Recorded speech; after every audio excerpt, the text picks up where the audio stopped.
Good morning to all of you. आज है lecture number 3 और डेट है 2 मई 2020। हम लोग कर रहे हैं अमलगमेशन ऑफ कंपनीज, तो ध्यान से बातों को सुनते जाइएगा। सबसे पहले मैं आपको रिवाइज करा देता हूं, क्योंकि इस चैप्टर में रिवीजन काफी ज्यादा इंपॉर्टेंट है। हमारी लास्ट क्लास हुई थी 30 तारीख को, ठीक है? तो एक बार फटाफट से जो अभी तक हमने कर लिया है उसको रिवाइज करते हैं। आओ भाई। तो अमलगमेशन में हमें कौन से 4 टॉपिक पढ़ने हैं? मीनिंग ऑफ टर्म्स पढ़ना है, कैलकुलेशन ऑफ परचेज कंसिडरेशन है, books of old company, books of new company. Old company का दूसरा नाम क्या है बताओगे? ओल्ड कंपनी का दूसरा नाम, ओल्ड कंपनी को ट्रांसफरर कंपनी भी कहते हैं या फिर वेंडर कंपनी। क्योंकि देखो एग्जाम में कोई भी नाम यूज कर सकता है। ओल्ड कंपनी और न्यू कंपनी तो हमारी क्लास के नाम है, ठीक है? एग्जाम में या तो इनको बोलते हैं ट्रांसफरर कंपनी ओल्ड कंपनी को, या वेंडर कंपनी, राइट? चलिए, आप लिखना चाहो तो अपने रजिस्टर में कहीं नोट कर सकते हो इस चीज को। आगे है books of new company. New company का दूसरा नाम क्या है? बुक्स ऑफ न्यू कंपनी, उसका दूसरा नाम है परचेजिंग कंपनी या ट्रांसफरी कंपनी। परचेजिंग कंपनी या ट्रांसफरी कंपनी, ठीक है?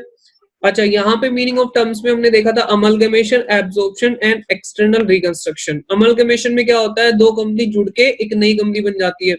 एब्जॉर्प्शन में क्या होता है कि एक बड़ी कंपनी छोटी कंपनी को टेक ओवर कर लेती है। और एक्सटर्नल रिकंस्ट्रक्शन में कंपनी चेंज हो जाती है, मतलब वो अपना नाम वगैरह चेंज कर लेती है। External reconstruction. अकाउंटिंग ट्रीटमेंट की अगर बात करें तो AS 14 इनके ऊपर अप्लाई होता है और तीनों की अकाउंटिंग ट्रीटमेंट सेम ही होती है, ठीक? आगे हम बात करते हैं कैलकुलेशन ऑफ परचेज कंसिडरेशन, हमारा सेकंड टॉपिक है। ये काफी ज्यादा इंपॉर्टेंट है क्योंकि जब हम जर्नल एंट्रीज डालते हैं तो सबसे पहली जो जर्नल एंट्री होती है उसमें परचेज कंसिडरेशन की जरूरत हमें पड़ती है। तो इसलिए हमें क्या करना पड़ता है, जब भी नई कंपनी के बुक्स में एंट्रीज डाल रहे हैं, नई कंपनी कौन सी? जो टेक ओवर करे, जिसको हम बोलते हैं परचेजिंग कंपनी, जो बिजनेस टेक ओवर कर रही है, ठीक है? उसकी एंट्रीज जब भी हम डालते हैं तो सबसे पहली एंट्री क्या आती है? Business purchase account debit to liquidator of old company. ये एंट्री मैंने आपको लास्ट टाइम बताई थी, ठीक है? उसमें आप क्या लिखेंगे? Purchase consideration. अब परचेज कंसिडरेशन के 2 तरीके हैं, पहला है नेट पेमेंट मेथड और दूसरा है net asset method. Net payment method क्या कहता है कि भाई आपने ओल्ड कंपनी के शेयर होल्डर को जो भी कंसिडरेशन पे किया, किसी भी फॉर्म में कर सकते हो, वो सारा क्या कहलाएगा? Net payment. वो सारा अगर टोटल हम कर देंगे तो क्या कहलाएगा? परचेज कंसिडरेशन, ठीक है? नेट एसेट मेथड कौन सा होता है? नेट एसेट मेथड जिसमें आप नेट एसेट कैलकुलेट करते हैं। कैसे कैलकुलेट करते हैं? Assets minus liabilities. और किस वैल्यू पर लेंगे? एग्रीड वैल्यू पर लेंगे। अगर एग्रीड वैल्यू क्वेश्चन में नहीं दी गई होगी तो बुक वैल्यू, बैलेंस शीट वाली वैल्यू यूज कर लेंगे आप। आगे फिर हमने बात की थी, ये फॉर्मेट बिल्कुल सिंपल सा था, payment to, payment in, working and amount. ये आपने कर लिए थे कुछ क्वेश्चंस, ठीक है? ये क्वेश्चन आपने देख लिए। सेकंड स्लाइड देख लेते हैं। यहाँ पे भी ये कुछ क्वेश्चन आपने किए थे, अलग अलग टाइप के कुछ क्वेश्चंस थे। फ्रैक्शन आ जाए तो होल नंबर में क्या करना है, ठीक है? वो सारे आपने क्वेश्चन करे। स्लाइड 3 में आपने क्या किया, एक बार स्लाइड 3 को भी देख लेते हैं। यहाँ पे आपने क्या देखा कि कई बार स्वैप रेशो ना देकर ओल्ड शेयर और न्यू शेयर की वैल्यू दी होती है, तो वहां पे आपको एक फॉर्मूला यूज करना पड़ता है स्वैप के लिए। क्या? ओन ओल्ड कंपनी का जो शेयर है उसकी value divide by new company का जो शेयर है उसकी वैल्यू, ठीक है? अच्छा, फिर उसके बाद मैंने आपको यहाँ पे ये भी बताया था, अगर क्वेश्चन में ओल्ड कंपनी का market, old company new company के शेयर की मार्केट वैल्यू दी है तो फर्स्ट प्रायोरिटी पे तो वही रखना है।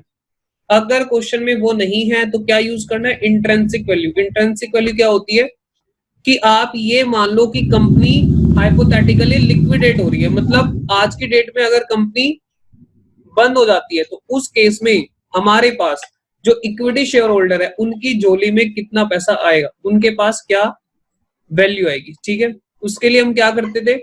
एसेट्स की एग्रीड वैल्यू लेते थे, लायबिलिटीज माइनस कर देते थे, इवन हम एक चीज और माइनस करते थे, प्रेफरेंस शेयर कैपिटल भी माइनस कर देते हैं वहां पे, ठीक है। अच्छा, तो हमारे पास क्या आ जाती है, हमारे पास आ जाता है net assets for equity share holder, number of equity share holder से इक्विटी शेयर से डिवाइड करते हैं तो हमारे पास क्या आ जाती है, इंट्रिंसिक वैल्यू पर शेयर। जैसे ही आपके पास इंट्रिंसिक वैल्यू पर शेयर आ जाती है तो क्या करोगे आप यूज कर लोगे ओल्ड कंपनी के शेयर की वैल्यू अपॉन न्यू कंपनी के शेयर की value multiply number of shares, ठीक है। तो हमने यहाँ पे देख लिया था, हाँ जी। तो उसके बाद हमने यहाँ पर अपना थर्ड पॉइंट स्टार्ट कर दिया था। ये सभी चीजें आप एक बार देखोगे तो सारी याद आ जाएंगी। हमने यहाँ पे थर्ड पॉइंट स्टार्ट कर दिया था, क्या, बुक्स ऑफ परचेजिंग या न्यू कंपनी, ठीक है, बुक्स ऑफ न्यू कंपनी। उसकी बुक्स में जर्नल एंट्रीज आपसे पूछते हैं। नई कंपनी की बुक्स में दो चीजें पूछते हैं, या तो जर्नल एंट्री आपसे पूछेंगे और प्लस बैलेंस शीट भी पूछ सकते हैं, ठीक है। कभी कभी ऐसा होता है जर्नल एंट्री नहीं पूछते, बैलेंस शीट पूछ लेते हैं, या फिर दोनों पूछ लेते हैं, जर्नल एंट्री भी और बैलेंस शीट भी नई कंपनी की, ठीक है। पुरानी कंपनी की भी मैं आगे चल के बताऊंगा, अभी हम सिर्फ नई कंपनी के बारे में बात कर रहे हैं। तो जर्नल एंट्री एक बार रिवाइज कर लो फटाफट से, business purchase to liquidator of old company या वेंडर कंपनी, ठीक है। नरेशन क्या होगी, बीइंग बिजनेस परचेज, ओके। ये एंट्री किस दिन पास की जाती है बताओगे, मैंने आपको बताया था एंट्री किस दिन पास होती है, बिजनेस परचेज होता है, जिस दिन बिजनेस परचेज होगा, अप्रूव होती है, जिस दिन आपके पास स्कीम है ना अप्रूवल होती है, उस दिन ये एंट्री पास की जाती है। अच्छा, क्योंकि उस दिन हमारे पास एसेट्स और लायबिलिटी नहीं आए होते, इसलिए हम क्या लिख देते हैं यहाँ पे, बिजनेस खरीदा है। तो business purchase to liquidator of old company, कि हमें पुरानी कंपनी के लिक्विडेटर को कुछ पैसे देने, हमने उसको क्रेडिटर बुक कर लिया। आगे बात आती है सेकंड एंट्री में, जब हमारे पास एसेट आ जाते हैं तो हम क्या करते हैं, sundry assets to sundry liabilities, और किस वैल्यू पर लेंगे, एग्रीड वैल्यू पर, जो भी एग्रीमेंट हुआ होगा कि एसेट्स कितनी वैल्यू पर ले रही है नई कंपनी, उस वैल्यू पर हम यहाँ पर लिखकर चलेंगे। कुछ नहीं दिया हो तो कौन से वैल्यू लेंगे, बैलेंस शीट वैल्यू। उसके बाद यहाँ पे क्या लिख देंगे, क्रेडिट में बिजनेस परचेज, क्रेडिट में, क्योंकि बिजनेस परचेज जब हमने कब यूज करा था account, business purchase temporary account है, जब हमारे पास नेट एसेट नहीं आए थे। तो जैसे ही नेट एसेट आ गए तो हमने बिजनेस परचेज को क्या कर दिया, यहाँ पे सेकंड एंट्री में क्लोज कर दिया। नरेशन क्या होगी, being sundry assets and liabilities taken over, ठीक है। सेकंड एंट्री में जो भी डिफरेंस आएगा, अगर डेबिट में आए तो गुडविल और क्रेडिट में आए तो कैपिटल रिजर्व, ठीक। आगे ये तीन स्टार्टिंग की तीन एंट्री आपको ज्यादातर क्वेश्चन में मिल जाती है। तो थर्ड एंट्री देखो, लिक्विडेटर ऑफ ओल्ड कंपनी, यहाँ पे हम क्या कर रहे हैं, जो लिक्विडेटर है पुरानी कंपनी का, हम उसको पे कर रहे हैं, ठीक है। क्यों पे कर रहे हैं, क्योंकि वो ओल्ड कंपनी के जो शेयर होल्डर हैं उनको क्या करेगा, उनको सेटलमेंट करेगा, उनका काम खत्म करेगा जितना भी इसको देना है। तो liquidator of old company to equity share capital, preference share capital, security premium, अगर हमने शेयर इशू करे प्रीमियम पर तो, या हमने डिवेंचर्स दिए तो टू डिवेंचर, कैश दिया तो टू कैश, ठीक। आगे उसके बाद की जो एंट्रीज है ना, वो आपको डिपेंड करेगा क्वेश्चन टू क्वेश्चन, कि क्वेश्चन में वो एंट्री होगी कि नहीं होगी, देखना पड़ेगा। अब यहाँ पे देखो फोर्थ एंट्री आ रही है, पेमेंट ऑफ लायबिलिटीज, ठीक है। मैंने स्टार्टिंग की तीन एंट्री क्लास में, लास्ट क्लास में समझाई थी, आज मैं समझा रहा हूँ फोर्थ एंट्री। तो हमारी क्लास अभी स्टार्ट हुई है, ठीक है। तो पेमेंट ऑफ लायबिलिटीज, अब हमें क्या करना है, liability account debit to new liability account. अब देखो क्या होता है कि जो पुरानी कंपनी के, जो ओल्ड कंपनी के डिबेंचर होल्डर्स हैं, वो 12% वाले हैं, हमने यहाँ पे डिसाइड करा कि उनको नई कंपनी के 15% डिबेंचर देंगे सेम वैल्यू के, ठीक है। एग्जाम्पल के लिए 12% डिबेंचर हैं 10 लाख रुपए के पुरानी कंपनी में, हमने ये तय कर लिया कि उनको कितना देंगे, 15% डिबेंचर देंगे सेम वैल्यू के, नहीं 10 लाख के, राइट। चलो, तो यहाँ पे क्या होगा, debenture holder of old company debit to 15% debentures 10 lakh. अब ये एंट्री में जब आपको क्वेश्चन कराऊंगा तब और समझाऊंगा अच्छे से। आगे कहता है पेमेंट ऑफ एक्सपेंसेस, अगर लिक्विडेशन के एक्सपेंसेस नई कंपनी बियर करती है, लिक्विडेशन के जो खर्चे हैं वो कौन बियर कर रहा है, new company. In that case आपको एक एंट्री डालनी है, goodwill account debit to cash या बैंक, ठीक है। यहाँ पे गुडविल यूज क्यों किया, यहाँ पे गुडविल यूज इसलिए किया क्योंकि खर्चे किसी और के हैं और पेमेंट कोई और कर रहा है, न्यू कंपनी के खर्चे नहीं है, ये किस कंपनी के खर्चे हैं? ये पुरानी कंपनी के खर्चे हैं। और पुरानी कंपनी के खर्चे क्यों पे कर रहे हो? कोई ना कोई बेनिफिट छुपा होगा, फ्यूचर बेनिफिट्स। इसलिए हम यहाँ पे क्या लिखते हैं? Goodwill account debit to cash या बैंक। आगे 6th एंट्री क्या आ रही है? Contra cancellation. देखो कई बार ऐसा होता है कि पुरानी कंपनी को हमारे यहाँ से कुछ पैसे लेने थे, या हमें पुरानी कंपनी को उसको भी हमसे कुछ पैसे लेने थे, हमें भी कुछ उससे पैसे लेने थे। अब इसका मतलब ये सिंपल है, देखो मेन छोटी सी बात है कि भाई दो कंपनी है, एक ए लिमिटेड है और एक बी लिमिटेड है, ठीक है। अब यहां पर हमारे क्रेडिटर्स हैं।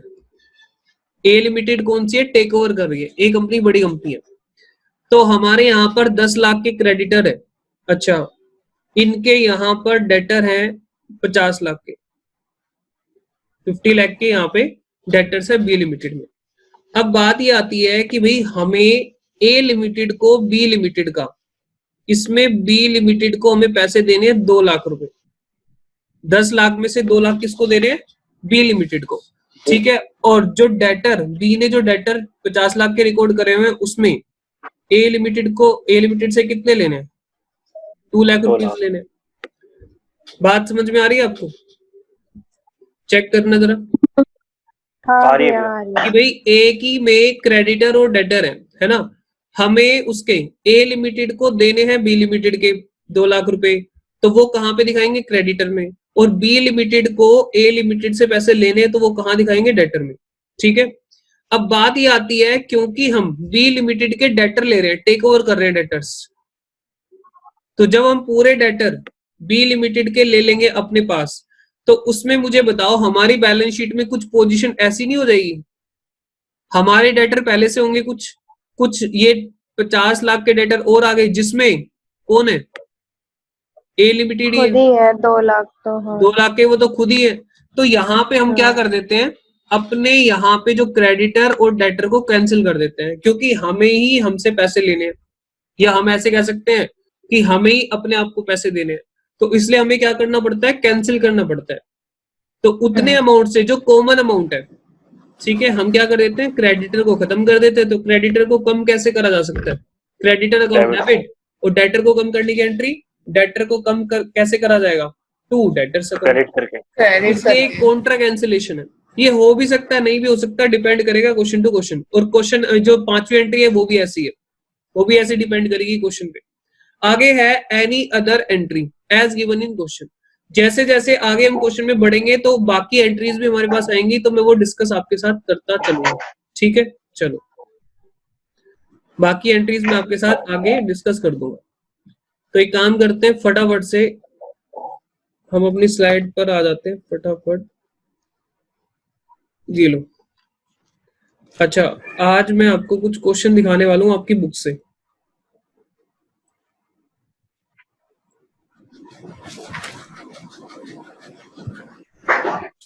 ये लो, क्वेश्चन नंबर 10 है आपकी बुक में।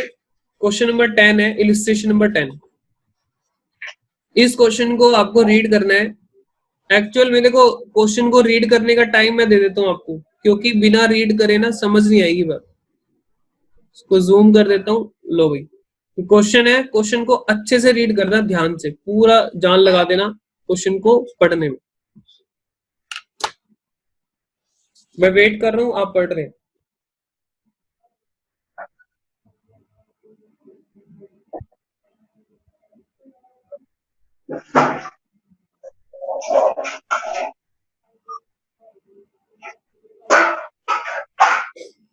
प्लीज ये बंद कर लो भाई, जिसके यहाँ से शोर है वो म्यूट कर लो अपने माइक को।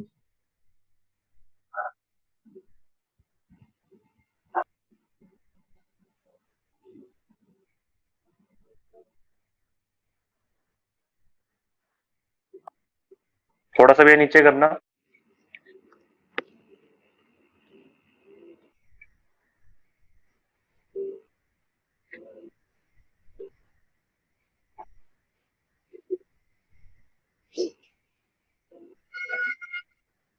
बस पढ़ने तो दो। ठीक है, लायबिलिटी तो पढ़ ली, एसेट पढ़ने अब। ऊपर डियर लाइबिलिटी है, कुछ नहीं है किरण। ऊपर ठीक है भैया। लाइबिलिटी, ठीक है। अच्छा, एसेट्स पढ़ लो और नीचे एडिशनल इंफॉर्मेशन है वो थोड़ा सा रीड करो।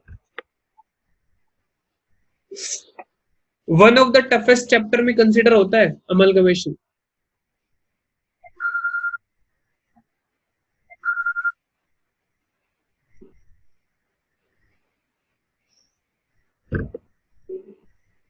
एसेट्स पढ़ लिए होंगे, नीचे करो, बस यहीं तक है, फिर नीचे तो सॉल्यूशन आ जाएगा इसका।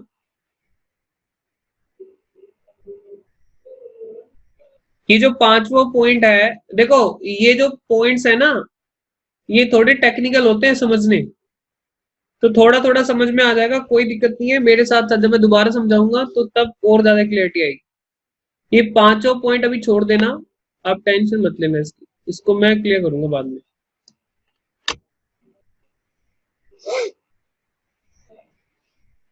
मुझे बता देना जब आप पढ़ लोगे, बता देना एक बार।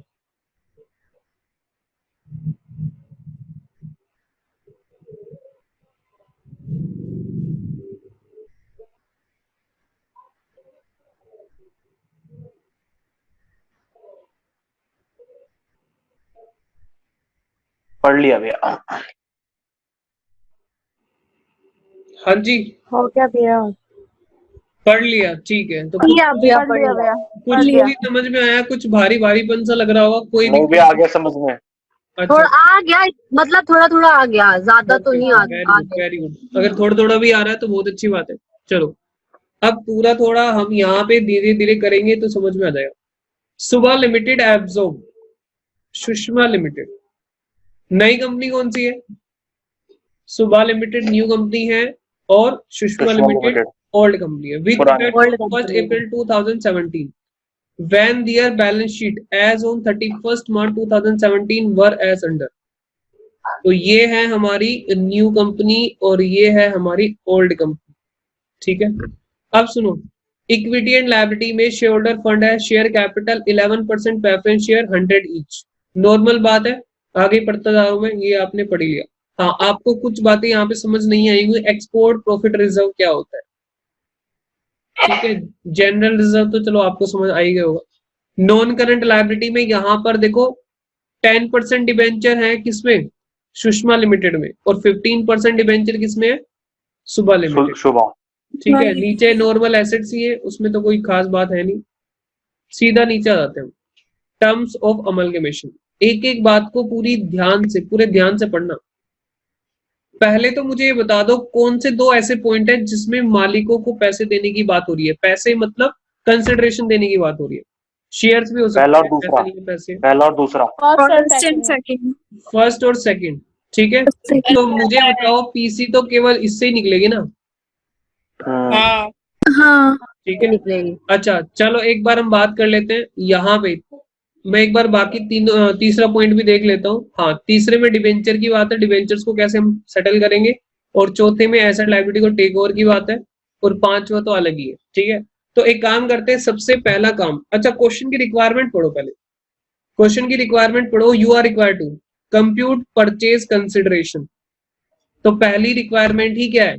पीसी कैलकुलेट PC करने की। इसके मार्क्स अलग से होते हैं, 4 या 5 नंबर होते हैं परचेज कंसिडरेशन के, ठीक है। उसके बाद कहते हैं प्रीपेड लेजर। अब ये सेकंड पॉइंट इस वीडियो में, यानी सॉरी इस वीडियो में कह रहा हूँ, आज की क्लास में हम सेकंड पॉइंट कवर नहीं करेंगे।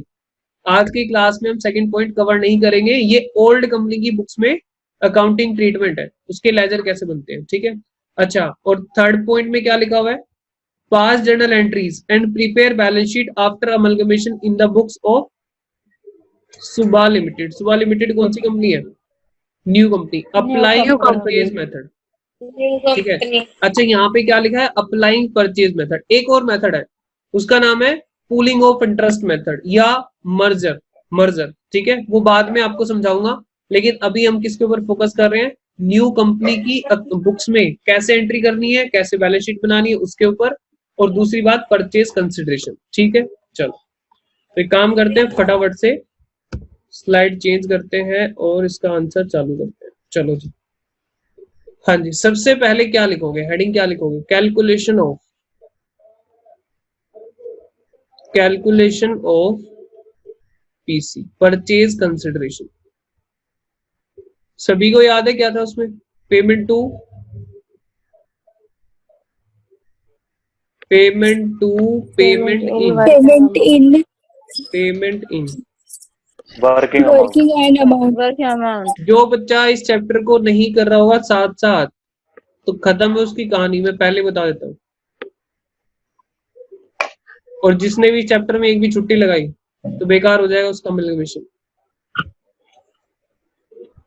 चलो स्टार्ट करते हैं, जरा मुझे बताते जाना, आप लोग बताना, मैं बस लिखने का काम करूंगा। सुनो, सबसे पहले ये सुनने देखो क्या कहा, क्वेश्चन देख लेते हैं।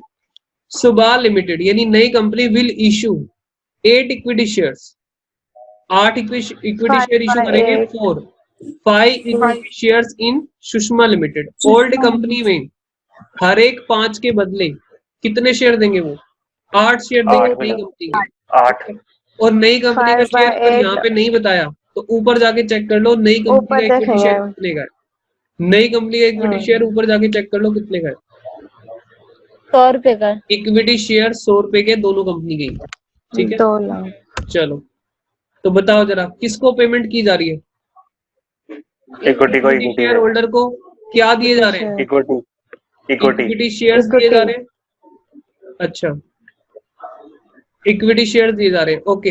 अच्छा, वर्किंग कैसे करेंगे? हेलो, आपको दिखाई दे रही है ना? कोई दिक्कत तो नहीं है? हाँ, हम भी है। मेरी डिस्कनेक्ट क्यों होगी भाई? बाकी सभी की आ रही है ना? हाँ, तो यहाँ पे कितने दे रहे हैं वो? हर एक 5 के बदले कितने? 8। शिवानी बताओ, हर एक 5 के बदले 8 मिलेंगे। क्लियर है बात? 8/5 लिख दिया, क्लियर है सभी को? ठीक है। कितने शेयर हैं पुरानी कंपनी के? कितने शेयर हैं? गलत लिख दिया भैया आपने। 5/8 ओन लगा, इसके अंदर ओन लगा दो। गलत कहाँ लिखा है? गलत कहाँ लिखा है? 8 मिलेंगे ना 5 के बदले। 5 के बदले 8 होगा। 5 के बदले 8 मिलेंगे। पढ़ना एक बार क्वेश्चन।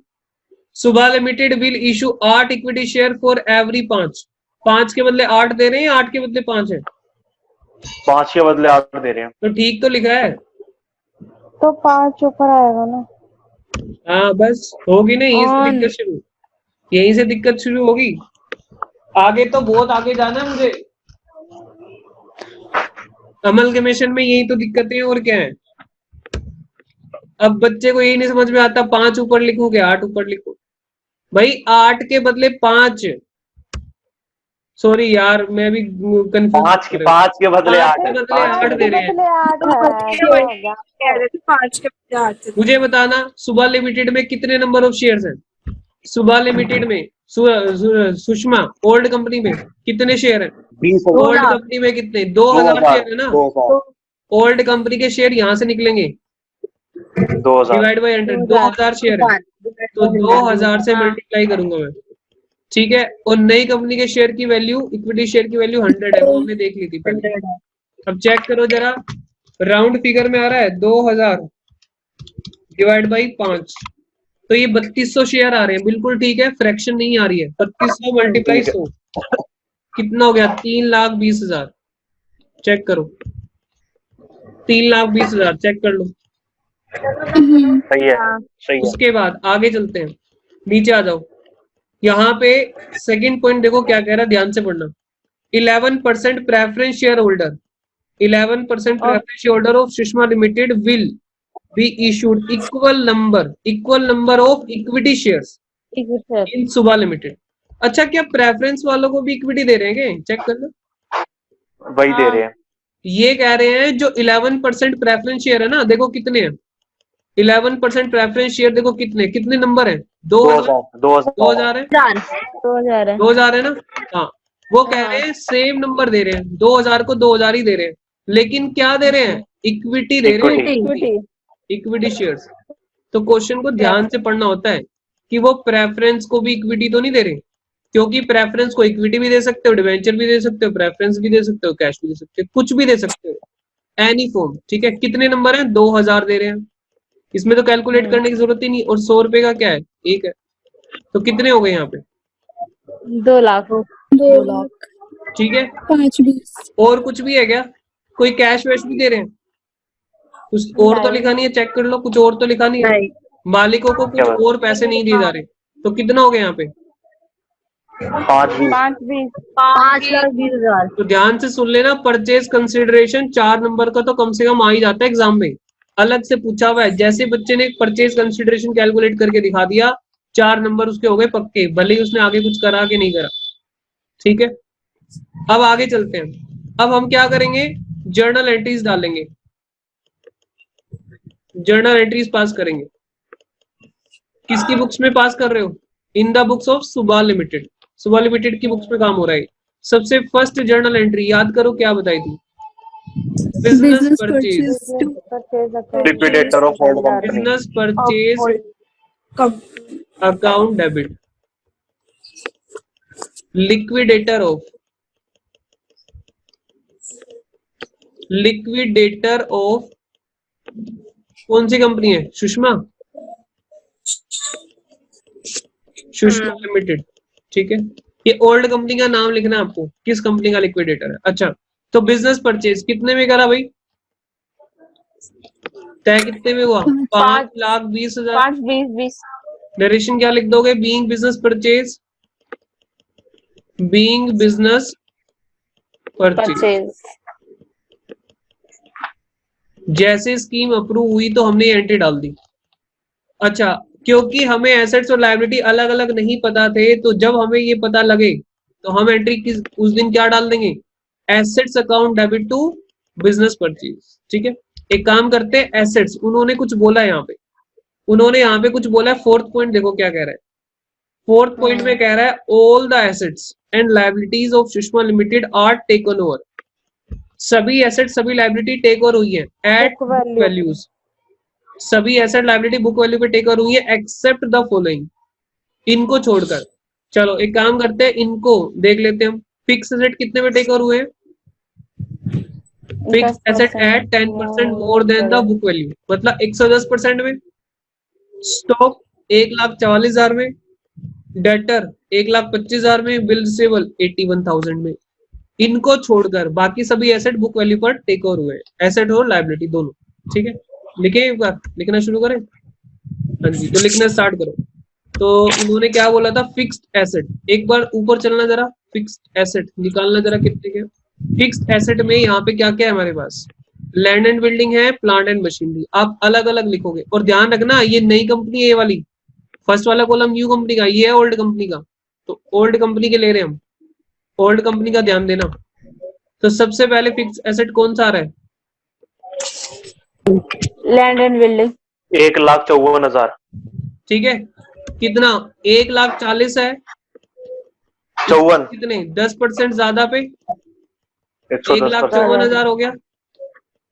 हाँ, अच्छा, प्लांट एंड मशीनरी मैं कैलकुलेशन करके दिखा रहा हूँ, एग्जाम में आप डायरेक्ट करोगे। प्लांट मशीनरी कितने की है? 260, ये भी फिक्स एसेट है। 260 का 110%, 10% ज्यादा है, 286 286 286। कैलकुलेट कर करके बताते रहो, वेरी गुड। नेक्स्ट, उसके बाद हमारे पास फिक्सेड हो गए। आगे कहता है स्टॉक कितने पे लेके जा रहे हैं? 1,44 पे। स्टॉक, खुशबू, खुशबू कहाँ है? जी भैया, आ रही है समझ बातें? हाँ जी भैया। स्टॉक 1,44, ठीक है। डेटर कितने में लेके जा रहे हैं? 1,25। डेटर्स 1,25,000। आधे बच्चों को तो ये लग रहा था मैं बीकॉम सेकंड ईयर के अकाउंट्स की तैयारी तो खुद ही कर लूं। क्या रखा है उसमें? शेयर कैपिटल पुराना, डिवेंचर पुराना। उनको थोड़ी ना पता इतनी मेहनत होती है इसमें। अच्छा, बिल रिसीवेबल 81। Bill receivable 81,000। सच बताना, ट्यूशन लगवाने से पहले एक बार ख्याल आया तो जरूर होगा कि अपने आप ही मैं तो लग तो रहा था, बस अमालगमेशन करके कर लेता मैं। बिल रिसीवेबल, ठीक है भाई। इन अगर अंदर से देखोगे ना आप लोग, ध्यान से देखोगे तो बहुत सारी चीजें ऐसी जो सीखने वाली है। ऐसा भी नहीं है कि बहुत लल्लू अकाउंट है यहाँ पे। 81 हो गया, ठीक है। अब बात हम कर लेते हैं यहाँ पे। राधा कहती मैं तो खुद ही कर लूंगी, क्या रखा है फीस के बोरू में फालतू। हाँ राधा, यही कह रहे थे ना तुम? शेयर कैपिटल मैंने कर रखा है, डिवेंचर करा हुआ है, बस और क्या है। अच्छा कैश यहाँ फ्लो पे देखो, फिक्स एसेट हो गया। उसके बाद इन्वेंट्री, इन्वेंट्री कहाँ है भाई?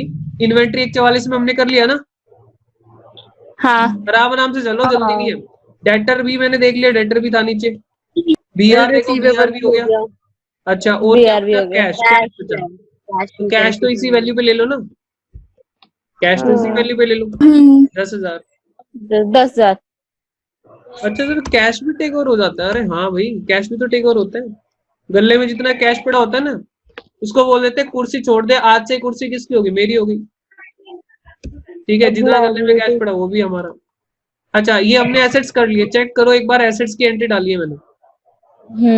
ठीक है, आगे आगे इन्होंने कहा लायबिलिटी, तो भाई अपनी लायबिलिटी की कोई नई वैल्यू दे देंगे कि क्या ले लोगे? अच्छा, एक लायबिलिटी की नई वैल्यू हो सकती है, ये देखो थर्ड पॉइंट में भी कुछ कह रहा है, थर्ड पॉइंट में तो पढ़ लो।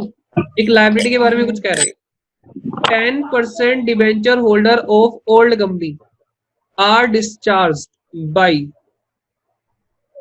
एक मिनट यार, इन्होंने यहाँ सुबह लिमिटेड लिखना था, चेक करना यहाँ ठीक नहीं कह रहा मैं। सही कह रहे हो आप। ये सुषमा, यहाँ पे इन्होंने ओल्ड कंपनी लिख दिया। तो इन्होंने कहा 10% debenture holder of Sushma limited, old company के जो डिवेंचर होल्डर है उनको क्या देंगे? डिस्चार्ज करेंगे बाई सुबह लिमिटेड, सुबह limited, issuing equal number of its 15% debenture of 100 each. ठीक है, तो जितने भी डिवेंचर होल्डर हैं 10% वाले हैं, लेकिन नई कंपनी उनको क्या इशू करेगी? 15%। इसका मतलब वैल्यू तो सेम रहेगी, वैल्यू तो सेम रहेगी, लेकिन रेट बदल जाएगा। नई कंपनी में जब जाएंगे तो उनका रेट क्या रहेगा? 15%, क्योंकि नई कंपनी के पास कौन से रेट के डिवेंचर है? चेक करो नई कंपनी के पास, नई कंपनी के पास जो रेट के डिवेंचर है वो 15% वाले हैं। तो इनकी भी मौज हो गई कि नहीं? इनका भी कितना रेट हो जाएगा? 15%। चलो जी, अब सुनो, एक बार अपनी स्क्रीन पर आ जाओ, आगे स्क्रीन सभी के सामने आ गई। चलो, कौन सी बात कर रहे थे हम अभी? एक बार याद दिलाना। डिबेंचर 15%। डिबेंचर वाली, हाँ, डिबेंचर वाली। डिबेंचर वाली बात कर रहे थे। एक बार रिकॉर्डिंग चालू कर दो, एक सेकंड। अच्छा, रिकॉर्डिंग तो होगी स्टार्ट। हाँ जी, तो यहाँ पर जो डिबेंचर होल्डर है उनका अमाउंट चेंज नहीं होगा, यानी लायबिलिटी चेंज नहीं होगी। यहाँ पर सेम अमाउंट रहेगा लायबिलिटी का, बस रेट बदलेगा। ठीक है, चलो तो एक काम करते हैं, हम लायबिलिटीज रिकॉर्ड करना शुरू करते हैं। ऊपर से आ जाओ, ऊपर आ जाओ, बैलेंस शीट में जरा लायबिलिटीज चेक करके बताओ। ध्यान देना, नई कंपनी की मत देखना, पुरानी कंपनी की देखना है। पुरानी कंपनी। तो नीचे से चेक करो, क्रेडिटर है कितने? 2 लाख। उसके बाद क्या है हमारे पास? डिबेंचर है कितने? 1,20,000। और उसके बाद तो कुछ है नहीं, देखो ऊपर चेक करो, ऊपर तो रिजर्व वगैरह आ गए, चेक करना। बस वही है ना, 2 लाख और 1,20,000। एक मिनट, क्रेडिटर है, एक बार याद दिलाना कितने कितने के, एक लाइन छोड़ देना ऊपर। 2 लाख और 1,20,000। क्रेडिटर्स हैं हमारे पास 2 लाख, और ये है डिबेंचर होल्डर। आप यहाँ पे ना डिबेंचर होल्डर्स लिखेंगे।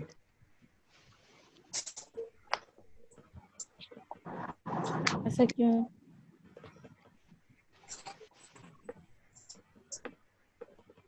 ठीक है, बड़ी सारी बुक्स में ना गलत होता है, यहाँ पे डिबेंचर लिख देते हैं, डिबेंचर होल्डर एक्चुअल में टर्म होती है यूज। चलो, तो यहाँ पर 1,20,000 हमारे डिबेंचर होल्डर है, 1,20,000 रुपए के। अब देखो और क्या है, बस और कुछ भी नहीं है। एक काम करो, डिफरेंस चेक करना जरा, यहाँ पे क्या लिखोगे? Business purchase. Business purchase business purchase कितने में तय करा आपने? 5,20,000। 5,20,000 में आपने तय कर लिया। डिफरेंस चेक करो कहाँ पे आ रहा है, डिफरेंस देखना कहाँ पे आ रहा है, कैलकुलेट करके। कैपिटल रिजर्व आएगा सर। कैपिटल रिजर्व आ रहा है, चेक कर लो भाई सभी, बाकी स्टूडेंट भी एक बार चेक कर ले। नहीं नहीं नहीं नहीं, गुडविल गुडविल आ रहे हैं। गुडविल आ रहा है।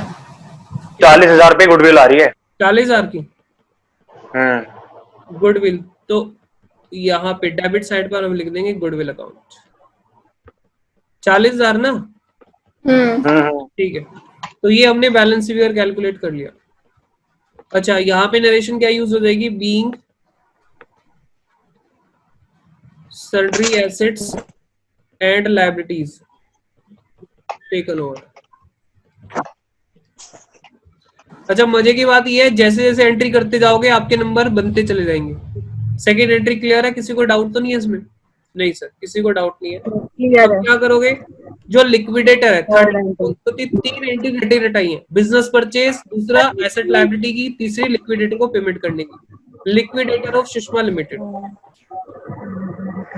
सर सेकंड एंट्री में हमने ओल्ड कंपनी के लिए है ना सारी चीज। क्या कह रहे हो?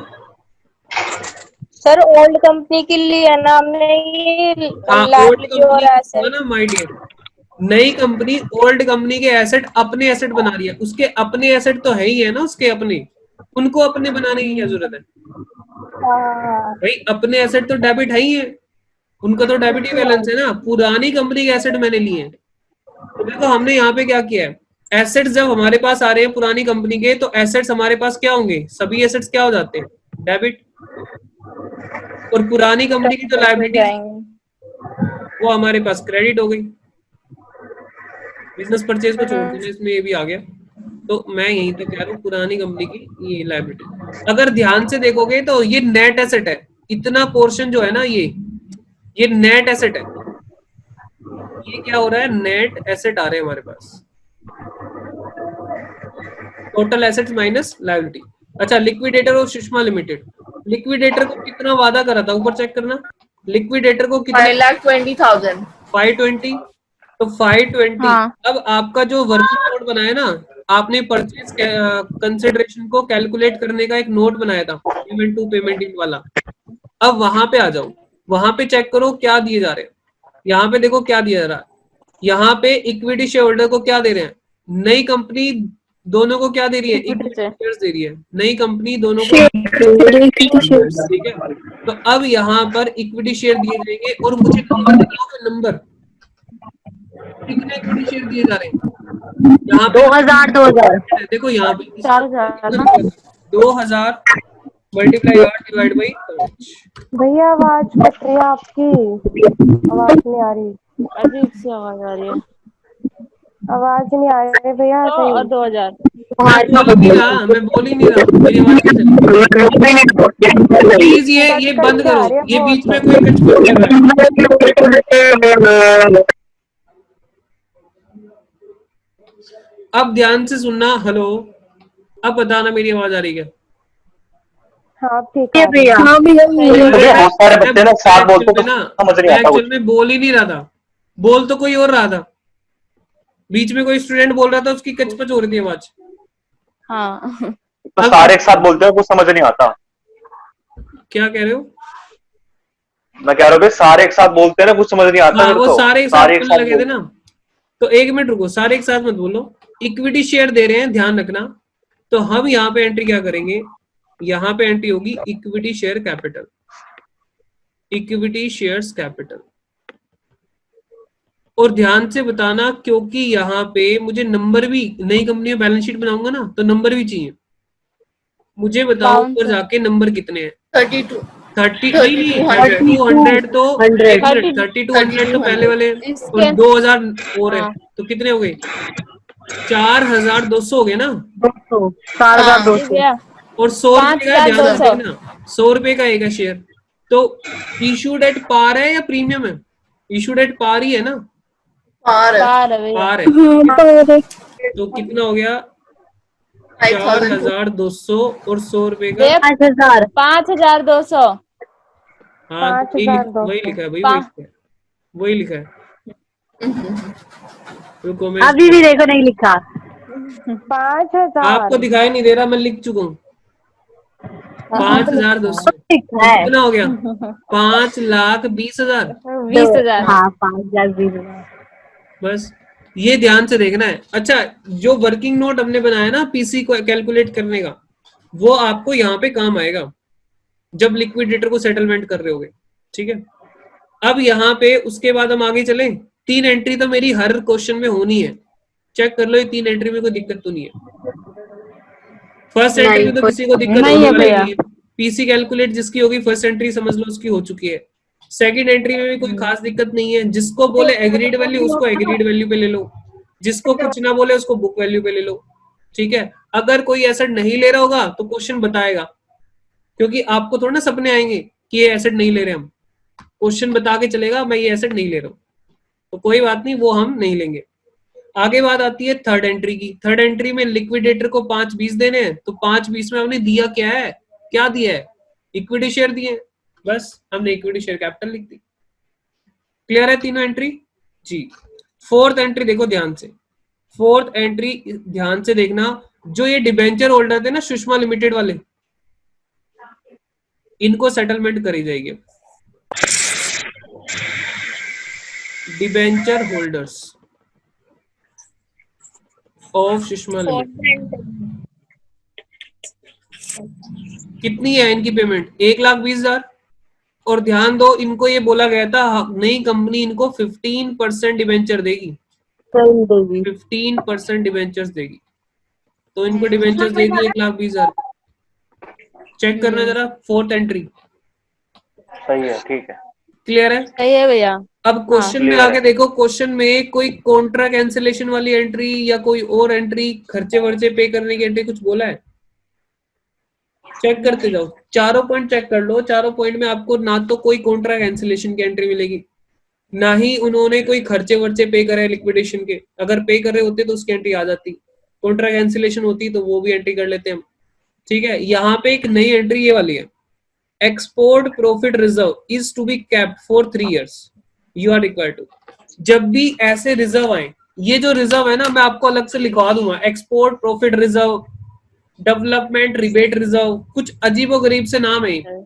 ये जो रिजर्व है वो इनकम टैक्स में बनाए जाते हैं, मतलब इनकम टैक्स में कुछ बेनिफिट मिलता है कंपनी को, अगर वो ये इस तरह के रिजर्व बनाएगी तो इनकम टैक्स लॉ कहता है कि आपको हम कुछ बेनिफिट्स देंगे इनकम टैक्स के अंदर, कुछ कंसेशनल रेट पर आपके ऊपर टैक्स लगाएंगे, जैसे कंपनी का रेट है 30%, तो आपके ऊपर लगाएंगे 10%, ठीक है।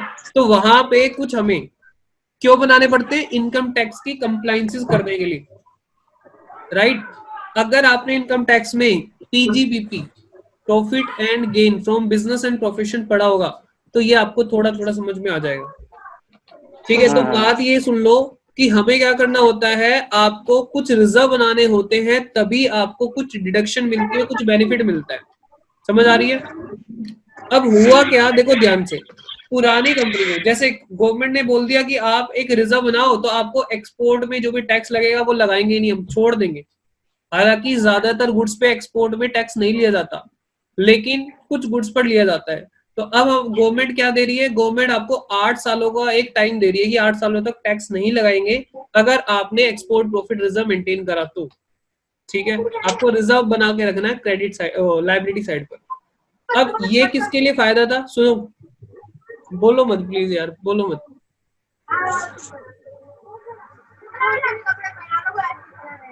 ये आवाज आ रही है ना किसी की, प्लीज बंद करो भाई, म्यूट करो ये, ठीक है। सुनो ध्यान से, रेडमी है कोई, ये रेडमी की आवाज आ रही है। तो यहाँ पे क्या हुआ, एक्सपोर्ट प्रॉफिट रिजर्व। अब देखो हमने पुरानी कंपनी का पूरा बिजनेस ले लिया, नई कंपनी ने, सुबह लिमिटेड ने सुषमा लिमिटेड का पूरा बिजनेस ले लिया, ठीक है। अब मुझे बताओ, जब पूरा बिजनेस टेक ओवर हो गया तो ये जिम्मेदारी किसकी है, अब जो रिजर्व बनाने की जिम्मेदारी किसकी है, न्यू कंपनी की है, नई कंपनी को मेंटेन करना पड़ेगा, ठीक है।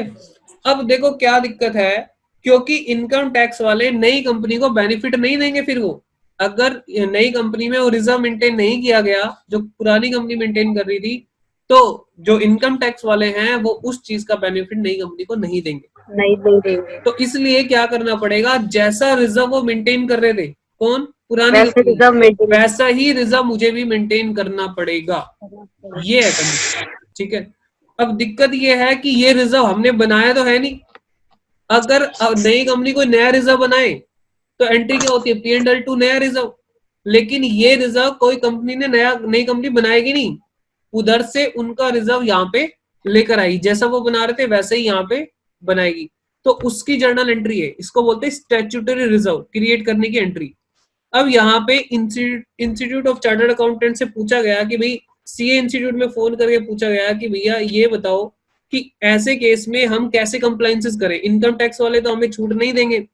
तो उन्होंने इसकी एंट्री बताई, उन्होंने एंट्री क्या बताई कि आप एक काम करो, क्रेडिट में क्या कर दो, जो रिजर्व का नाम है, जैसे development rebate reserve, export profit reserve, ठीक है, तो जो भी नाम है आप लिख दो, एक्सपोर्ट प्रॉफिट रिजर्व, कि एक्सपोर्ट से रिजर्व। रिलेटेड कोई रिजर्व हो।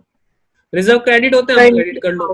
डेबिट में हम क्या करें, हमने उनको बोला अगर ये रिजर्व हम बना रहे होते तो हम क्या करते, P&L का डेबिट कर लेते, लेकिन ये हम थोड़ा ना बना रहे हैं, हमें बनाना नहीं है अलग से, अपना प्रॉफिट कम नहीं करना, इससे तो हमारा नुकसान हो जाएगा उल्टा। तो नई कंपनी के लिए एक रास्ता निकाला गया, क्या लिखो, अमलगमेशन। Amalgamation adjustment account. ये ICAI ने सजेस्ट किया कि आप ये एक टेम्परेरी अकाउंट खोल दो, इसको डेबिट कर दो, ठीक है। कितने का रिजर्व बनाना है, कितने का 20,000 का रिजर्व था। बनाना है, देखो ऊपर जाके, ऊपर होगा 20,000। ये रहा 20 का है। एक्सपोर्ट प्रॉफिट रिजर्व पुरानी कंपनी में 20,000 का है, तो 20,000 का आप रिजर्व ये बना लो। अच्छा, इसके ऊपर ना लंबा एक डिस्कशन मैं कर दूंगा अलग से, आज के इस क्वेश्चन में तो उसको कंप्लीट क्या कर लो, है, इसके ऊपर क्या अलग से एक डिस्कशन कर दूंगा मैं, ठीक है, कौन कौन से रिजर्व भैया बनते हैं। इसमें 3 इयर्स का भी कुछ था, वो क्या है? हाँ, वो मैं इसमें इसलिए बोल रहा हूँ, इसमें 3 इयर्स का, देखो आपको जो रिजर्व बनाने के होते हैं उसकी कंडीशन होती है, आपको 10 सालों तक बना के रखना है, हम 10 सालों तक फायदा देंगे। तो ये कह रहे हैं export profit reserve is to be capped for 3 years, 3 सालों के लिए नई कंपनी उसको मेंटेन रखेगी, मतलब 5 साल उसके कंप्लीट हो चुके होंगे, 8 सालों का फायदा दिया होगा, 5 साल कंप्लीट पहले पुरानी कंपनी ने कर लिए होंगे, तो 3 सालों तक कौन उसको कैरी फॉरवर्ड करेगी, नई कंपनी, नई कंपनी में। ठीक है। इसके ऊपर ना देखो, इसकी पूरी हिस्ट्री है, अगर मैं इसको इतिहास सुनाने बैठ गया तो मेरी क्लास पूरी खत्म हो जाएगी, तो इसलिए मैं अभी इसको ऐसे लेके चल रहा हूँ। आपने करना क्या है, अगर कोई रिजर्व क्वेश्चन बोल रहा है पुरानी कंपनी का कोई रिजर्व नई कंपनी को बनाना है, तो आपको करना क्या है, amalgamation adjustment account debit to reserve का नाम, ठीक है। बाकी मैं इसके ऊपर डिस्कशन कर दूंगा, समझा दूंगा डिटेल में आपको उसको, ठीक है। चलो भैया आगे इसमें चलते। तो न्यू कंपनी ने बना रखा है एक्सपोर्ट प्रॉफिट, तो फिर माय हमें डियर, वो amalgamation अपने की- फायदे के लिए बना रहा है ना, उसको तो अपना बिजनेस करने के लिए बेनिफिट मिल रहे हैं ना उससे, उसने तो पुरानी कंपनी का भी तो बिजनेस सारा ले लिया ना। हाँ, तो वो ऐड भी तो कर सकता है उसमें। हाँ वही तो, फिर उसमें ऐड भी तो कर सकता है वो, नहीं, उसमें ही इसमें ऐड तो होगा ना। 2000 में। अरे जब बैलेंस शीट बनाऊंगा तो मेरा रिजर्व कितना हो जाएगा, 60,000 नहीं हो जाएगा। मुझे बताओ, एक बंदा दूसरा बिजनेस कर रहा है, एक अलग बिजनेस कर रहा है, वो तो सुबह लिमिटेड का अपने लिए है ना, अपनी बिजनेस की कंडीशन को पूरे करने के लिए 40,000 है, जिसमें 40,000 पहले दे रखा है ना, वो तो अपने बिजनेस के लिए उसका। हाँ अब उसने सुषमा हाँ लिमिटेड का जो बिजनेस लिया है, उससे भी बेनिफिट उसको उठाना है, हाँ तो भैया उसका भी तो बनाना पड़ेगा ना तुम्हें ही, नहीं तो आपको इनकम टैक्स वाले बेनिफिट देंगे नहीं, बात खत्म। अब आपका टोटल एक्सपोर्ट प्रॉफिट रिजर्व नई बैलेंस शीट में कितना आएगा, 60,000 का आएगा। आप यही कह रहे हो ना, उसमें जोड़ दो, आप यही कह रहे हो ना उसमें जोड़ दो, हाँ ये बोलो ना, आप यही कह रहे हो उसमें जोड़ दो। जोड़ूंगा कैसे, क्या तरीका जोड़ने का, बोलो मत, क्या तरीका है जोड़ने का, जर्नल एंट्री डालोगे तभी तो बैलेंस शीट में इम्पैक्ट आएगा उसका, आगे ना डायरेक्ट आ जाएगा। हाँ पहले तो जर्नल एंट्री होती है ना प्रोसेस, जर्नल एंट्री के बाद ही बैलेंस शीट में आएगा वो। हाँ ठीक है, चलो जैसे मैं उसके एसेट को अपने एसेट बना रहा हूँ, तो क्या करूंगा, पहले जर्नल एंट्री डालूंगा, तभी तो मेरी बैलेंस शीट में मेरे एसेट के साथ चिपकेगा, वो मर्ज होगा, मिक्स होगा, ठीक है। चलो चलो, बाकी इस पे एक लंबी डिस्कशन मैं करूंगा, क्योंकि मुझे इनकम टैक्स के मामले में भी घुसना नहीं है, इसलिए मैं चाह रहा हूँ कि इसको अवॉइड कर रहा हूँ अभी, ठीक है। इस पे अलग डिस्कशन हम करेंगे अलग क्लास में। चलो जब हमारे पास टाइम बढ़िया सा होगा तो बताऊंगा। जर्नलिज्म नहीं करेंगे सर? नहीं जनरल रिजर्व नहीं करेंगे डियर, जनरल रिजर्व वगैरह कुछ नहीं करेंगे। ये रिजर्व मैंने इसलिए लिया है ताकि ये जो है ये इनकम टैक्स की रिक्वायरमेंट है, इनकम टैक्स में बेनिफिट लेने के लिए रिजर्व बनाया है, मेरी मजबूरी है। मैं पुरानी कंपनी के कोई भी रिजर्व पे मेरा राइट नहीं रहता in the nature of purchase के केस में। अगर मैं किसी का बिजनेस खरीद रहा होता हूँ तो मैं उसके रिजर्व वगैरह थोड़ी ना खरीद रहा होता हूँ, एसेट्स और लायबिलिटी ही खरीद रहा हूँ। सिर्फ एक रिजर्व जो कि हमें इनकम टैक्स की वजह से बनाना होता है वो, क्योंकि हमें बिजनेस जब कर रहे हैं तो बेनिफिट तभी मिलेंगे जब वो रिजर्व हमारे पास होगा, ठीक है। अभी के लिए या तो आप ये समझो कि थोड़ा सा इसको रट लो, एक ही रिजर्व जो कि इनकम टैक्स वाला है, वही हमें जो क्वेश्चन में लिखा गया है वही हमें एंट्री उसकी डालनी है।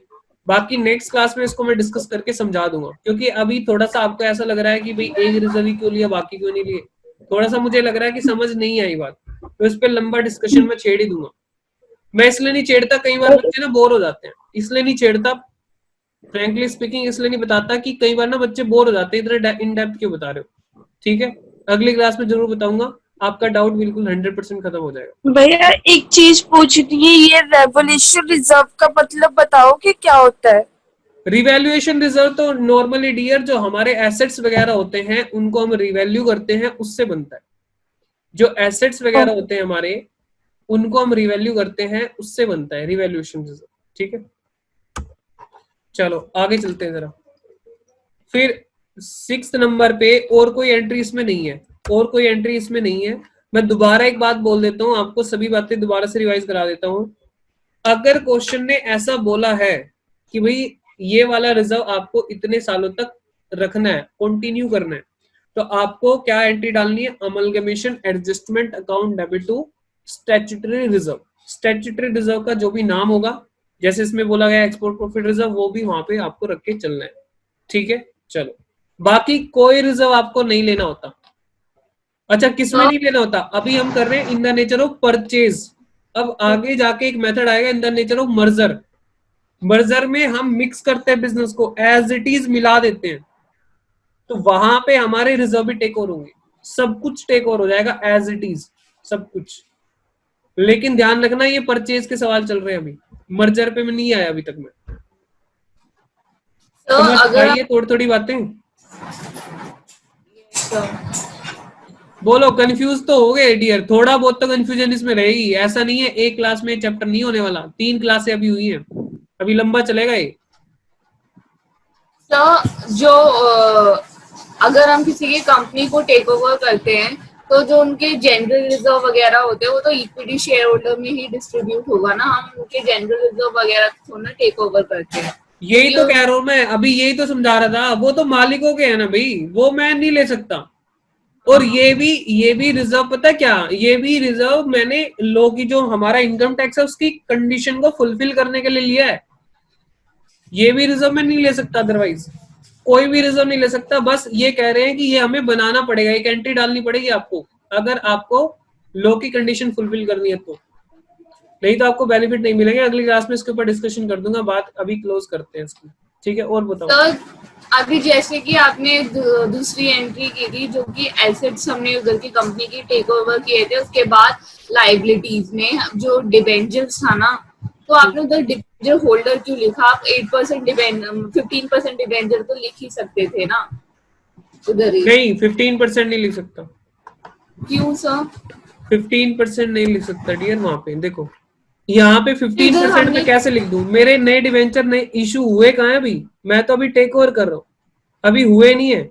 ये इशू करने की एंट्री मुझे अलग से दिखानी, कहाँ गई, सॉरी ये थर्ड नहीं है, फोर्थ एंट्री मुझे अलग से दिखानी पड़ेगी कि पुरानी कंपनी के डिवेंचर होल्डर को आपने क्या दिया है। पहले उनको टेक ओवर करो आप, और बाद में उनको सेटलमेंट करो उनका।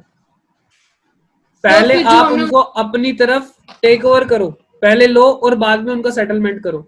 जैसे पहले मैं क्रेडिटर को लूंगा और बाद में कॉन्ट्रैक्ट कैंसिल करूंगा, तो मैं यहाँ पे एज इट इज ले रहा हूँ, पहले टेक ओवर कर रहा हूँ, बाद में उनको कैंसिल करूंगा जिसको भी जो देना है। अगर मान लो इनको देना होता कैश, तो मैं यहाँ पे करता डिवेंचर होल्डर टू कैश। ठीक है, जो भी आपको काम करना है पहले टेक ओवर करो, उसके बाद होगा सेटलमेंट करना है। टेक ओवर करो, सेटलमेंट करो। कोई क्रेडिटर आ गया यहाँ पे, वो कहता है भैया मैं तो नई कंपनी में नहीं जा रहा, मुझे नहीं जाना नई कंपनी में, मुझे तो पैसे दो, तो पता है क्या होता है, पहले उसको टेक ओवर कराया जाता है और बाद में उसकी पेमेंट होती है, क्रेडिटर टू कैश। क्लियर है? तो इसका मतलब जो क्रेडिटर हमने अभी तक टेक ओवर किया है अभी वो स्टिल पेंडिंग है, अभी हमने उसे कुछ पेमेंट नहीं की है। हाँ, तो वो हमारे क्रेडिटर है, होगा। पुरानी कंपनी के क्रेडिटर थे, वो हमारे साथ मिलने के रेडी है, कोई दिक्कत ही नहीं है। जैसे हम नॉर्मल क्रेडिटर हैं हमारे, वैसे ही हमारी क्रेडिटर हो गए। बोलो। Yes sir. ठीक है, अभी जब हम नई बैलेंस शीट हम बनाएंगे ना, सुनो ध्यान से, तो पता होगा क्या क्या होगा बताओ? हमारी लैंड एंड बिल्डिंग में इतनी लैंड एंड बिल्डिंग और जुड़ जाएगी, हमारी मशीनरी में इतनी मशीन और जुड़ जाएगी।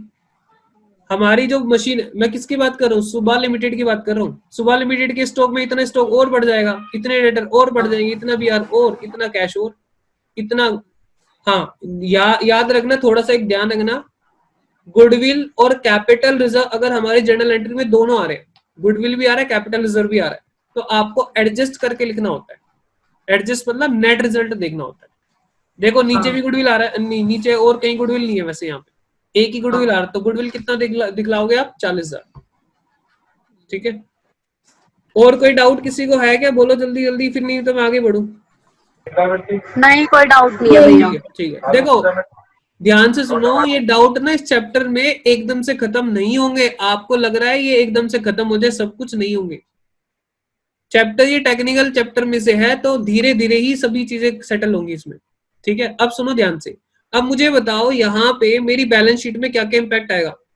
पहला अकाउंट ध्यान से देखना, बिजनेस परचेज अकाउंट तो टेम्परेरी अकाउंट है, बंद हो चुका है। कहाँ बंद हो गया बिजनेस परचेज? मैंने हाईलाइट करा, देखना। अगला बताओ, liquidator, liquidator of Sushma limited भी बंद हो गया क्या? हाँ, ये भी बंद हो गया।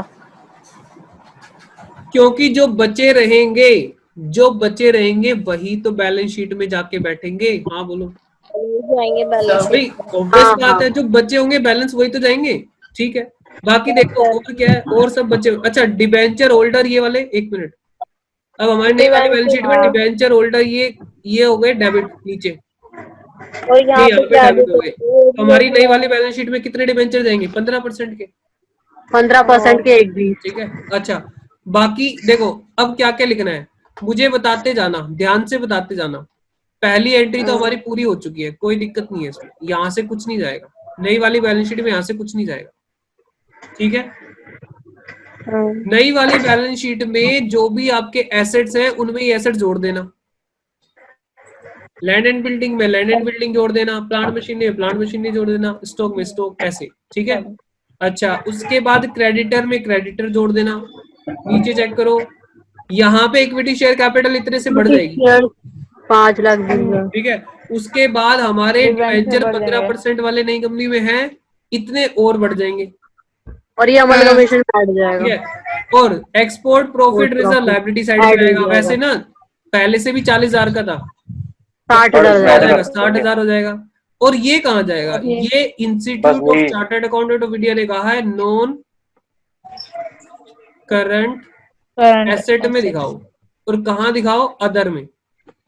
आपने देखा होगा other non current asset, other आपने देखा है बैलेंस शीट में?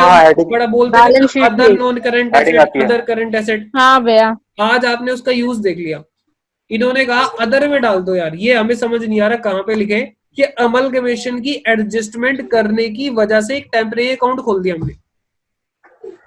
तो आप क्या करो, सोच के देखो ध्यान से। आपने एक यहाँ पे रिजर्व बनाया, एक्सपोर्ट प्रॉफिट रिजर्व किसकी कंडीशन को पूरा करने के लिए? इनकम टैक्स की। और यहाँ पे इसका कोरस्पोंडिंग इफेक्ट कहाँ डाल दिया? Amalgamation adjustment account triple A में 20,000 इक्वल हो गया।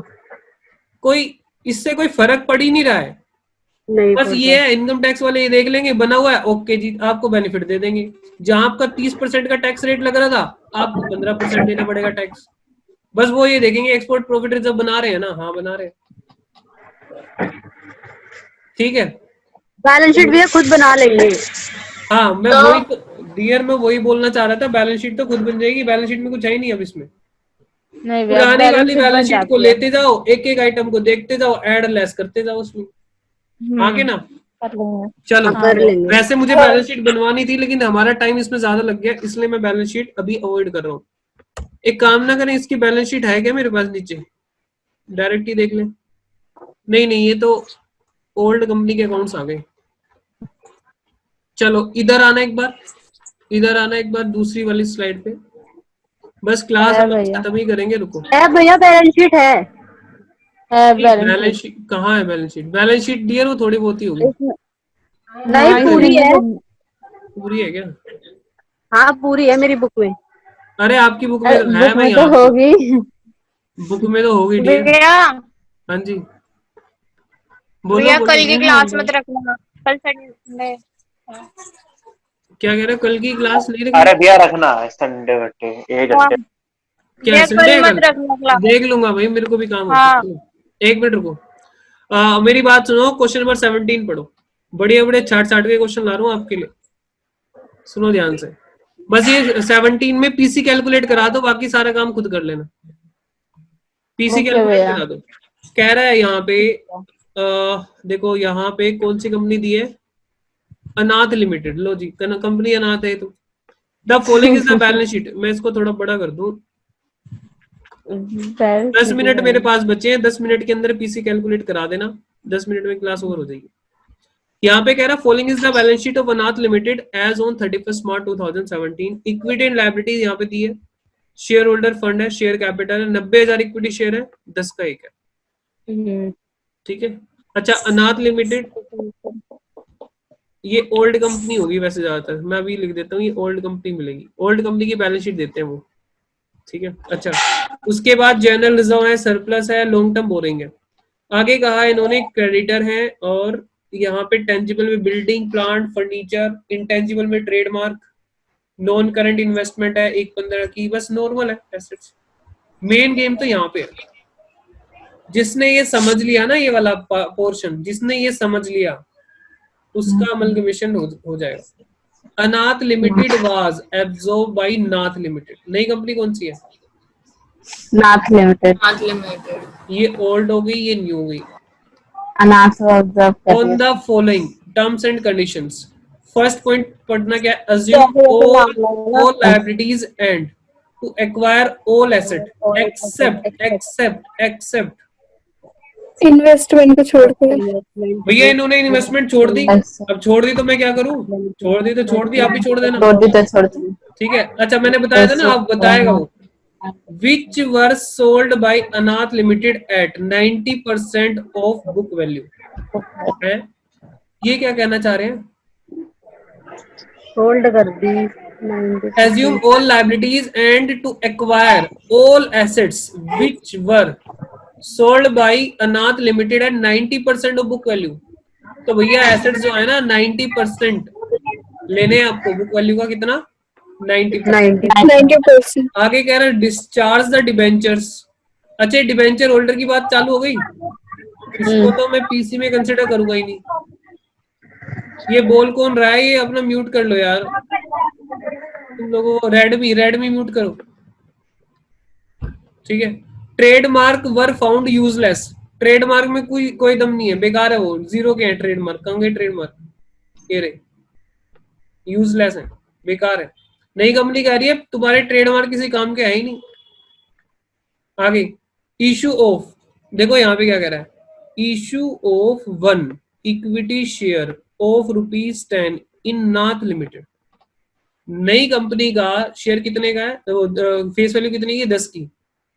1 equity share issued at ₹12 and a cash payment of ₹3 per share for every share in अनाथ लिमिटेड। इतना जल्दी 12/10 हो जाएगा ना, into 900। पढ़ना जरा क्या कह रहा है, अच्छे से पढ़ो इसको। 12/10 हो जाएगा। 12/10 into 900। अच्छा, एक के बदले एक है या किसी और के बदले कुछ और है? देखना, एक के बदले एक, जितने भी अनाथ लिमिटेड में शेयर है उतने शेयर देंगे हम, लेकिन हमारा जो 10 रुपए का शेयर है कितने में देंगे हम आपको? 12 रुपए में और 3 रुपए कैश। ठीक है, तो इसका मतलब ये कि भाई यहाँ पे हम लोग करेंगे 1/1। पुरानी कंपनी में अनाथ लिमिटेड में शेयर देख लेंगे कितने हैं, मल्टीप्लाई कितने का है? 12 रुपए, ठीक है। तो यहाँ देखना, नंबर तो यहाँ से निकल आएगा, नंबर ऑफ शेयर यहाँ से निकलेगा, और जब आप एंट्री करोगे ना लिक्विडेटर वाली, तो 10 रुपए फेस वैल्यू और 2 रुपए प्रीमियम, ये ध्यान रखना, ठीक है। चलो, और 3 रुपए इसको कैश में देंगे। नंबर ऑफ शेयर्स अनाथ लिमिटेड में जितने भी होंगे मल्टीप्लाई 3 रुपए कैश होगा। अच्छा, आगे क्या कह रहा है, पे द कॉस्ट ऑफ एब्जॉर्प्शन। ये 5th पॉइंट क्या कहने लग रहा है, देखना एक बार। एब्जॉर्प्शन की कॉस्ट है, जो एब्जॉर्प्शन की कॉस्ट होगी ना 5600 रुपए की, तो कौन पे करेगा? नई कंपनी पे करेगी। किसी और के खर्चे क्यों लेगा कोई? किसी और के खर्चे क्यों लेगा? कोई फायदा छुपा होगा। किसी के खर्चे कोई बियर क्यों करने लगा? कोई ना कोई बेनिफिट होगा। तो एंट्री क्या होगी? Goodwill account debit to cash, goodwill account debit cash या बैंक। मैंने लिखवा रखे हैं। अच्छा, पांचवा छठा जो पॉइंट है पढ़ना, अनाथ limited sold in open market half of share received from Nath limited. ये पॉइंट किस कंपनी का है? ये कंपनी का है ओल्ड कंपनी का। ये पॉइंट ओल्ड कंपनी की बुक्स में होगा ये, क्योंकि क्वेश्चन में हमें ना ओल्ड कंपनी की बुक्स में बनानी होती है। छठा पॉइंट ओल्ड कंपनी की बुक्स में होगा, चेक करना अब जरा।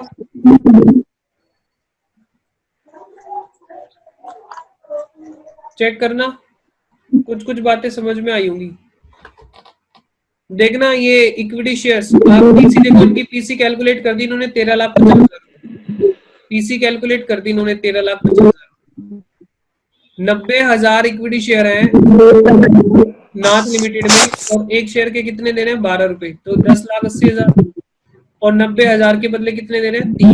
2,70,000, तो 13,50,000 पीसी आ गई। उसके बाद अपना बुक में आंसर देख लेना, कुछ ना समझ में आए तो नेक्स्ट क्लास में डिस्कस करेंगे इस क्वेश्चन को। अच्छा चलो आज की क्लास एंड करते हैं, रिकनेक्ट कर लेना डाउट है तो। चलो आज के लिए यहीं पे खत्म करें क्लास। Bye bye.